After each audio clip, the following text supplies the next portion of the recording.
не встретила я с ней. Хотя и была здесь. В 15 году, в 13 тоже была. Ну, я хочу рассказать про свою первую учительницу. Послевоенное время мы не видели учителей еще, потому что мы жили в поселке, в селе украинском. Вот. И вот однажды брат меня взял за руку и повел в школу. И я познакомилась с своей первой учительницей. Когда мне сказали, нужно написать стихи про первую учительницу, я все вдруг сразу вспомнила. И детство свое, и учительницу, и как мы ее любили. Она у нас была и мама, и подруга, потому что, знаете, сельские дети не такие, как городские. Моя первая учительница. Послевоенное время идет, и дома сидеть не втерпешь.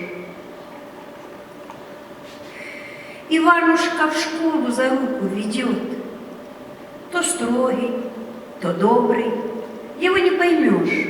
Огромная школа и море цветов, как в сказке, подходит к нам фея. И брат, ею нежные руки, готов меня передать, ни о чем не жалея. Она улыбалась, ко мне подошла, за руку взяла осторожно, щеку поцелуем своим обожгла. И это забыть, ну, совсем невозможно. Мариной Ивановной звали ее. Была нам наставником, верной подругой, на речку, на пляж, никуда без нее. И нашей ватагой гордилась округа. Я помню, Марина Ивановна вдруг нам в класс принесла 2 коробки без крышек. Ну что, караеды, зовите подруг. Сейчас мы кормить будем наших малышек. Все дети тихонько собрались туда, когда, о чудо, в коробках лежат шелкопряды.